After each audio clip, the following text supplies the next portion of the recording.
देखो अब थोड़ा सा समझो, आप जानते हो अम्लाइकल वेन के थ्रू जो ब्लड आता है फीटस में आता है, अम्लाइकल वेन में ऑक्सीनेटेड ब्लड आता है, तो ये जो ऑक्सीनेटेड ब्लड है ये सीधा जाता है हिपेटिक सर्कुलेशन में और सॉरी लिवर में, हाँ वो लिवर में जाता है, और 90% चला जाता है डक्टस विनोसिस के थ्रू एट्रियम में, हार्ट में। तो ये जो डक्टस विनोसिस का हम डॉपलर फ्लो करते हैं और इसकी एक ए वेव होती है जो डॉपलर फ्लो में मिलती है डक्टस विनोसिस में। तो ए वेव पॉजिटिव होती है, अगर ए वेव रिवर्स हो गई है तो इसको बोलेंगे फ्लो में गड़बड़ होगी। बस इतना याद रख लो और इसमें घुसने की ज़्यादा ज़रूरत नहीं है।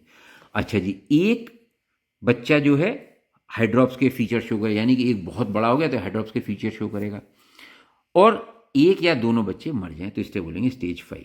ठीक है। TAPS is a rare chronic form of TTS. ये जो बेसिकली टैप्स है ये इसी की फॉर्म है टीटीएस की। अब टैप्स क्या है, टैप्स की भी फॉल फॉर्म समझ लो। टैप्स का मतलब होता है ट्विन अनीमिया पॉलीसाइथीमिया सीक्वेंस। अब ये क्या है, it is thought to occur from residual small less than 1 millimeter unidirectional AV anastomosis without accompanying A anastomosis. The small residual anastomosis lead to the gradual development of anemia in one twin and polycythemia। मतलब इसमें इतना तेजी से flow नहीं हो पाया क्योंकि खाली एवी एनास्टोमोसिस और वो भी बहुत ही हल्की सी है, स्मॉल, जिसकी वजह से एक बच्चे में ब्लड बढ़ता जा रहा है तो पॉलीसाइथीमिया हो जाएगा, एक में कम होता जा रहा है।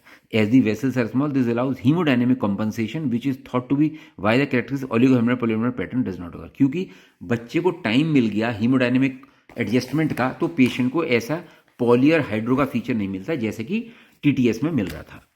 Severe polycythaemia can occur leading to fetal and placental thrombosis in hydrops fetalis in the anaemic twin. Rarely mirror syndrome, the combinations of fetal hydrops and maternal preeclampsia has been reported। ये बहुत ही rare चीज़ है। Serial ultrasound is recommended to assess growth in multiple pregnancies। The optimal scanning schedule has not yet been defined।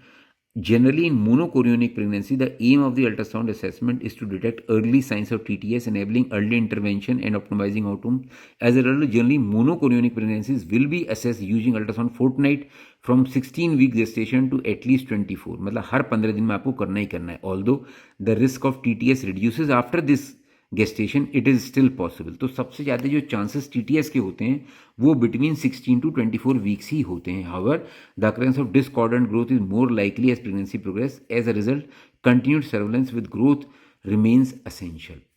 अब treatment क्या है, when TTS suspected or diagnosed, patient should be referred for a tertiary referral। बहुत ही higher and treatment है, ये छोटे मोटे level के treatment नहीं है।